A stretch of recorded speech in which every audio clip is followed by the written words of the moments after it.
Welcome back to another vrising video. This is going to be the finale for our final run of 2023. We are going to kick things off very quickly with a Voltatia fight as we head towards the very end of the game. If you remember the last episode, we ended on downing the Winged Horror, which is a huge benefit for any kind of run because the buff is just so strong. The spell damage, spell crit just makes it so any fight after this is going to be just much easier. And even with a 3-level disparity, which isn't really that much in a fight like, for Voltatia, it's not that big of a disparity, but this fight can be kind of tricky for some people. So Winged Horror Shard buff makes this a lot easier. Just the increased spell damage and increased spell crit makes this, pretty much just a walk in the park. So I think we ended at about like a minute and 10 seconds or so in terms, or maybe like 20 seconds of total fighting against her, which we need to fight this boss in order to get the EMP. Here's a funny interaction. I've never seen this before. The clone dies, but the other side doesn't die. So that was weird. But anyway, we downed Voltatia easily, made our EMP, and we went over to start Adam the Firstborn. And I was actually looking forward to this, or thinking that it was going to be not too bad, because I had recently done a run. I had streamed a run, which you're going to see a little bit of later in this video, with Adam, me at level 74 with Winged Horror Shard buff, Gore Crusher Shard buff, and then Witch Potion and Rage Potion. And I figured that my setup here isn't really all that, all that different. So this shouldn't be all that hard for me, or at least I should be able to do it after at least 1 or 2 tries. So I went into this pretty confident, especially with the Blood Moon and high Rogue Blood. But unfortunately, you're going to see in this video just how much we got absolutely destroyed. So you can see here, this is the first attempt. I'm actually doing really well here. Life's looking good. His health is good. He's at the very end of that first phase, but then I get grabbed, which sucks. But here's my problem. I'm trying to make it back up to the top of the area. I just feel comfortable fighting up here. I probably should have just fought him there. But when I hit this thing, I thought it was going to break right away, and it didn't. And that gave him a chance to grab me and then throw me, and I die. So that sucks for a first attempt, but I wasn't going to let that discourage me. So I came back and tried it again, thinking, the Blood Moon's over, but no big deal. We'll keep this going. But yeah, unfortunately, I get grabbed again, zapped a bunch, thrown to the side, and now it's time to reset yet again. And then after that, we had to reset one more time, and I was thinking, you know what? I don't know about this. Let's go out and try to find maybe a different blood type to mix it up. And I remembered seeing this brute when we were in Silverlight. I didn't realize it was 100%, but we snagged this really quickly, took it back to base, and was able to get this for brute blood. I figured that maybe with the increased the 1 eye level and then increased sustain, it might help me out a little bit. But here is an issue with resetting 3 times here. I had run out of coins, run out of potions, run out of brews of ferocity and enchantment, which meant I needed more coins, and this is horrible for a speed run. So I feel like the whole time this was happening, I felt like I was wasting my time. It was definitely brutal, especially whenever you have to just guess and hope that chests have what you need inside of them. And this run had been fairly optimized so far. So a lot of the stuff I needed for, like, say I wanted to make Blood Rose Brew, I couldn't make it because I didn't have enough leather to make the pouches. So we just had to spend our money. And here you saw that, they didn't even have Brew of Ferocity. So you're kind of battling with the merchants and RNG there. But regardless, I went back with my 100% brute blood, thinking, okay, well, this should be a little bit better. And you can see the first attempt went about like this. So definitely not a good attempt, but the second attempt was not that bad. We were doing pretty good here.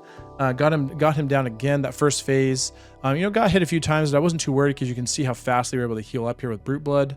The movement speed, attack speed is pretty nice. But check this out. Here we go. But then we started running into issues like this. Okay. Yoink. Just, getting sucked into his hand. And then here we go. This one right here. One of my favorites, getting hit from behind and then into the lightning. There's 200 damage instantly, and boom, into the lightning, another 250 damage. Check this out. Literally a single tiptoe inside the range for that cone. So that sucks really bad. Just needed to replay just how poorly or how much that sucked there. So we reset, and even though he was low in that first phase, we just had to reset and come back again. At this point, I'm getting pretty frustrated, getting hit by stuff like this. I'm kind of losing it. At this point, I'm like, ugh, I've been doing this for so long, and so many fights that I get grabbed again and thrown to the corner, and I'm taking a bunch of damage, and I'm like, I mean, what do I have to do here? Just reset again, I guess? You know, so I'm like, it's just getting frustrating. So at this point, I can show you, I can see I'm taking a lot of damage, but I actually managed to get him pretty low here, and I was doing really well. I tried Ward of the Damned because I was trying to just figure other things out, and then I get stomped like that, so that sucks pretty bad. But I was actually doing fairly decent with Ward of the Damned. He ignores the skeletons, but the shield itself was pretty nice. But you can see here that just not being able to get away from him when he's attacking is what makes this really difficult. And then there's my favorite grab of the whole thing. Look at this. Look at this. I would love to know what this hitbox is. And yoink. Okay, I mean, it's so bizarre. I want to know what the actual hitbox is on that, because I've been grabbed like that twice so far in this video alone, where I'm really far out and away on the left, and he grabs me anyway. And then I'm just stuck here. I probably could have rolled with my pistols, but honestly, I don't think it's going to matter there. I just die again. So, yeah, that was not fun.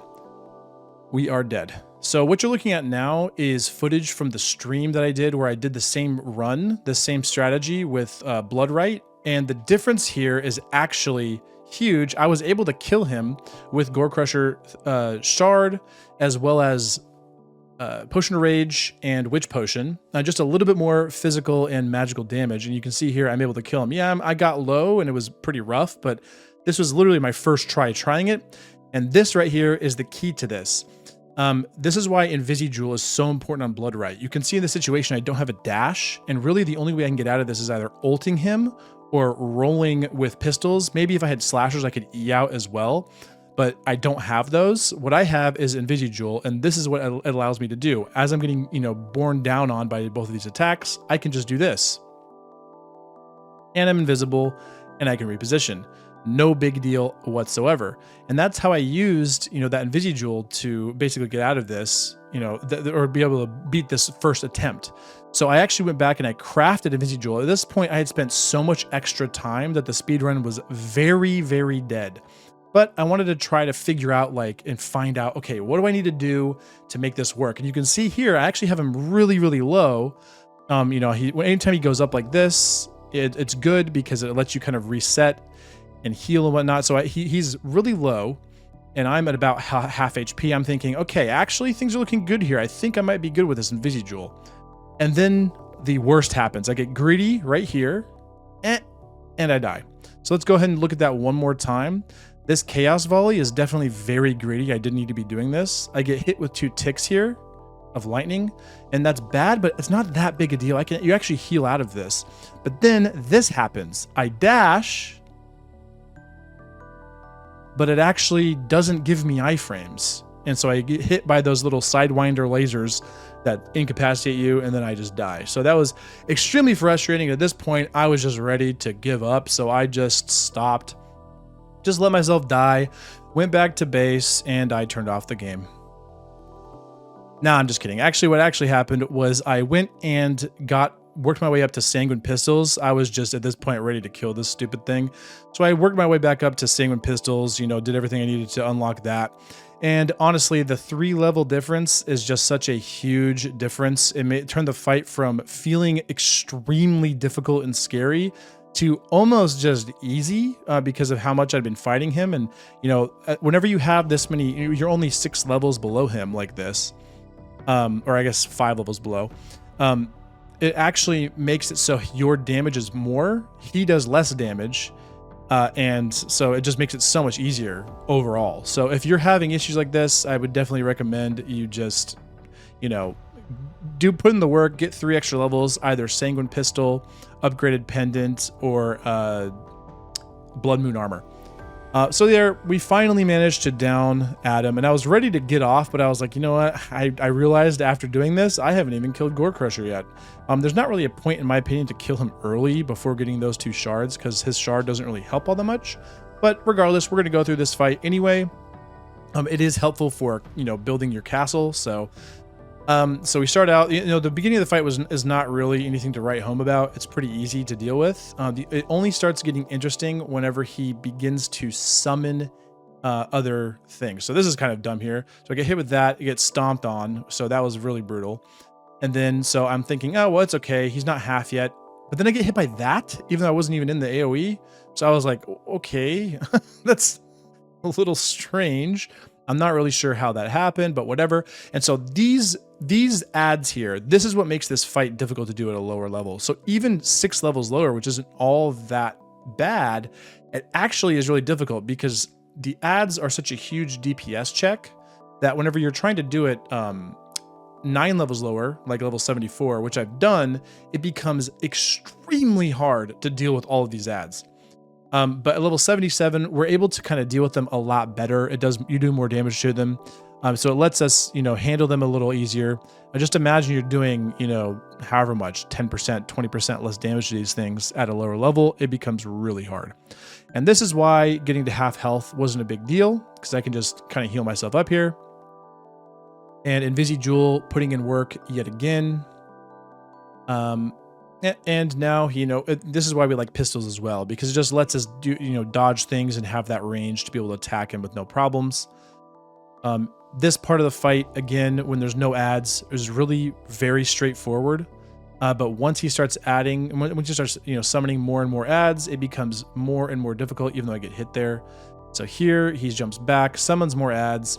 And we're going to go ahead and focus these. You want to focus these as fast as possible. It's probably worth, I will say this, if you have, first of all, multiple weapons in all of these fights is much better.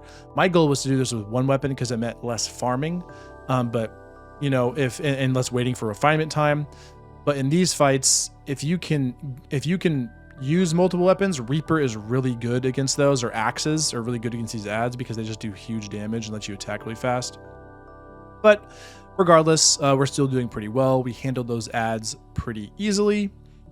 And he does the same things over and over and over again. So we are still shooting him. It just takes a really long time. I'm like, yeah, we'll throw out the Reaper. Who cares?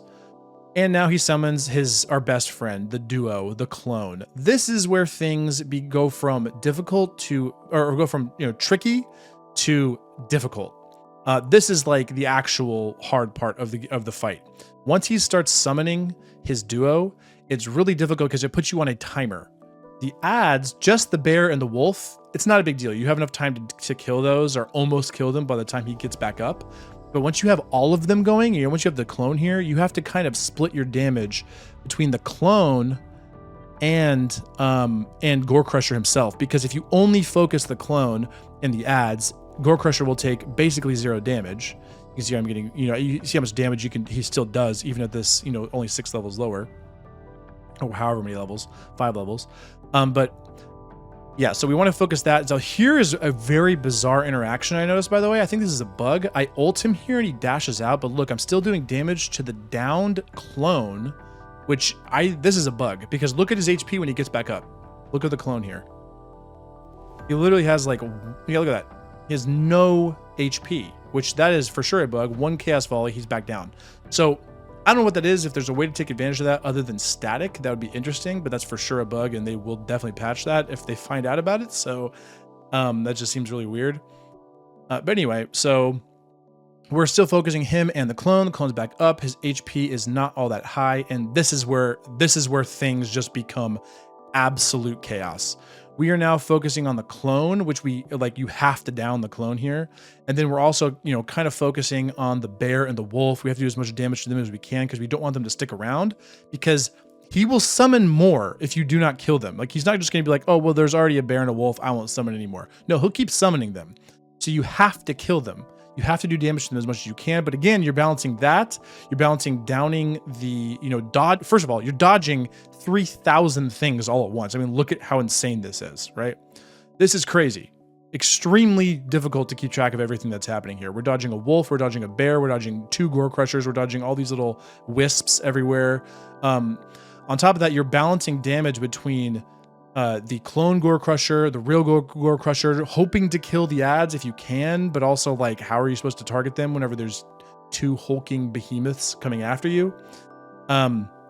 But yeah, so I mean, it's definitely getting really, really difficult here. This is where pistols shines for just getting those iframes. Slashers would also be really good to use Q to dodge, you know, to give you even more iframes in those situations where you're like, I have to get, you know, have a couple seconds of iframes to dodge some big hit. It's definitely big here. So check this out. I mean, I'll show you what I mean about this DPS check. So I kill this bear right before this bear dies. He summons another bear and another wolf.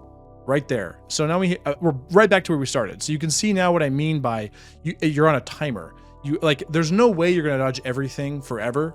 It's just a battle of attrition at this point. So you have to kill the clone has to die. Gore Crusher, he needs most of the damage, but the clone has to be down because otherwise you're just gonna get wrecked by both of them. And so I'm kind of just, keeping this up. I can see Gore Crusher's really low, and so I'm like, okay, my ult's almost back up. We should be okay here. But then this happens. He doesn't get fooled by my juke, and so I'm just like, ooh! I just panic and I just dodge with E and then ult him real quick, and then we got him. So that was a difficult fight. We managed to get him, but overall, awesome run. Definitely an awesome speed run. We managed to do this. Obviously it sucked to have the thing with Adam, but that's just how it is. I'm going to be refining this more and more. Hopefully we can find a better speed run strategy. But after this run, I'm going to need a break. But anyway, well, that is going to be it for this run. Happy 2024. Thanks for watching, and we will catch you in the next one.